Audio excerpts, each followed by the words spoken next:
Hey guys, today I'm going to show you how to install bag guards on your Road King Special, or any touring bike for that matter. So it starts by removing the saddlebags. Once those are done, you can go ahead and take the seat off.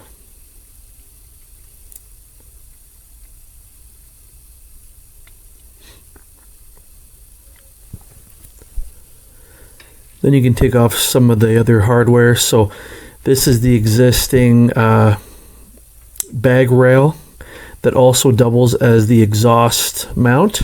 I've only got one exhaust on my bike, but if you've got two exhausts, you might have two mounts to remove.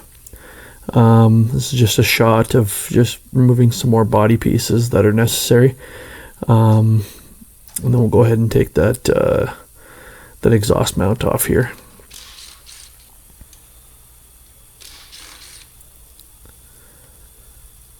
So like I say, I'm only doing it on one side, but there's a good chance you're going to need to do this on both sides. You can see how the little rubber mount exhaust bracket goes there. So you can see the old one, and then this is the new one right here. So the old one just loops around and connects to the bottom of the bike, and that's where your saddlebag rests on. The new one has that extra bracket that tees off and then loops around to the top, and that's what gives you that saddlebag protection. So this kit I got on Amazon. It was pretty cheap, maybe 150 bucks Canadian. So well worth it. It's not the most durable steel, but you know, it's definitely going to save any nicks or dents in the saddlebag. And I promise you, if you were to damage a saddlebag, it would be a lot more expensive than 150 bucks. Well, it would probably be $1,000 just to paint it. So this is me putting the new bracket on. So you can see I reused the little chrome piece that goes inside the rubber mount. And I think I ended up reusing the actual original rubber mount as well. It was just a little looser than the new one, so it just kind of it was easier to work with, so I just threw that back in there. And then this is the lower bracket for the new bag guard.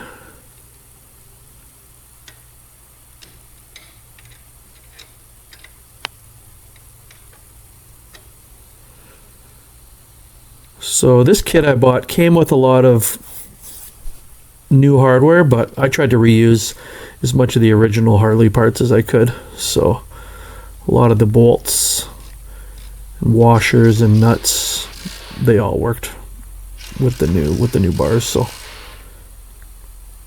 you can see that's why you got to remove your seat, because that top bar mounts underneath the seat. And there we have one side already complete.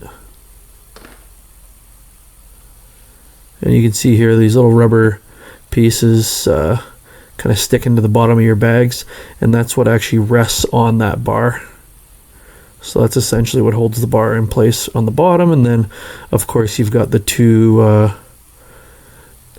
screws that go into the side fender bracket.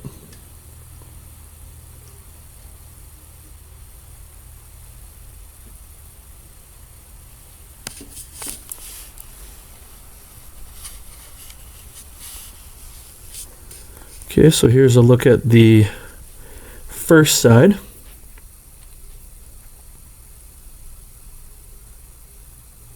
You can see it provides a little bit of extra clearance.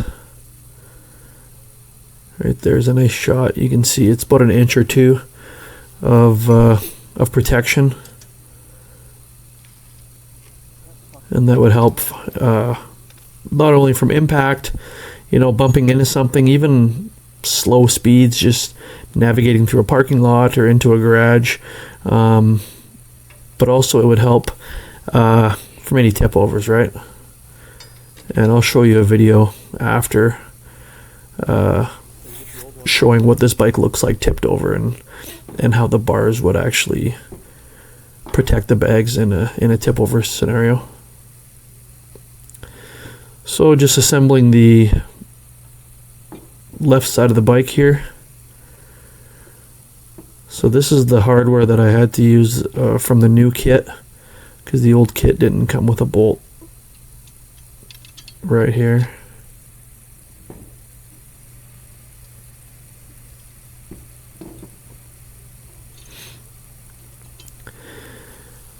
And I know this video is clipped, but honestly, this entire job took me about 20 minutes start to finish. So this is a very easy modification to make to your bike.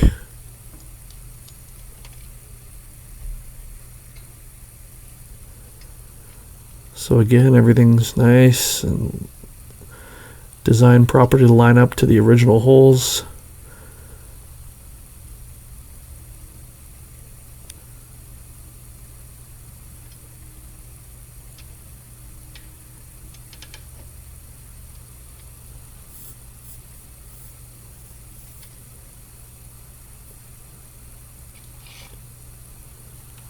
And the one that I bought, obviously I bought it in black because this is a blacked out Road King special, but you can actually get this kit in chrome as well if that's going to work better for your bike's aesthetics.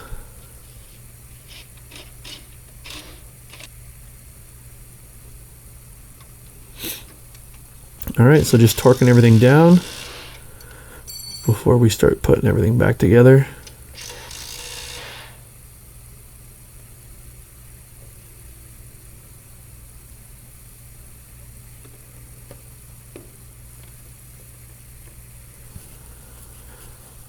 So you got to put your little side pieces on first before the bags go on.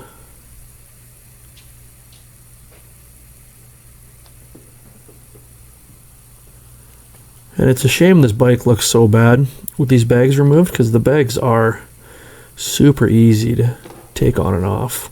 But on this particular bike, you take the bags off and you see just exposed pieces of metal and mounting hardware, and you got your rear suspension is exposed. It looks really bad. So you can't realistically ride this bike without the bags.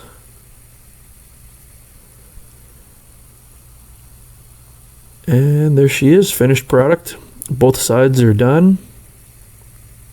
This side was a lot quicker because I didn't have the exhaust mount to deal with. But you can see there it matches the front Harley Davidson engine guard quite well.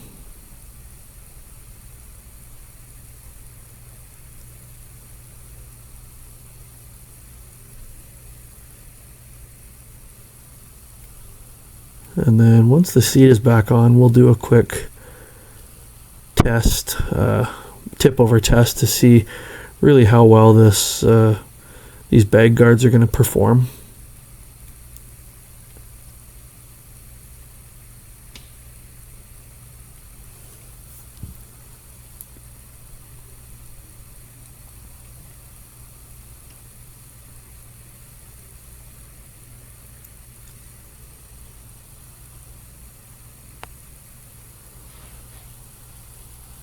Voila, just like that. Honestly, after a couple days, I couldn't even notice the bag guards were even there. They didn't stand out at all. They just blend right into the aesthetics of the bike.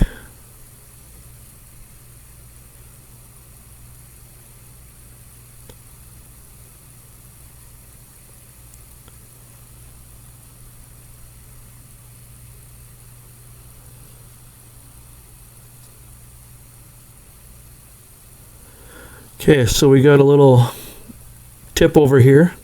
I've never tipped over a touring bike before, but to my surprise, the pegs actually took the brunt of it. You can see the bag guard on the back here isn't quite touching the concrete. And the kickstand actually takes some of the weight as well. And that bottom of the primary looks like it was almost scraping on the ground. And you can see with these lowered, stretched bags, they got that little scrape bar on the bottom of the bag there. That was also touching. But in a real tip over scenario, you're probably moving at least a couple miles an hour. So in an instance like that, and you're not going to be on perfectly smooth ground, right? So I can imagine in a real tip over, the bag guard would actually take some of the impact instead of allowing the bags to take the impact. So yeah, hopefully this video helps you guys. If anybody out there is thinking about getting some Amazon bag guards for their bike, it's a very cheap, easy modification to do and could save you thousands potentially if you were to take a bad impact on your bags. So hope you enjoyed the video, and see you guys in the next one.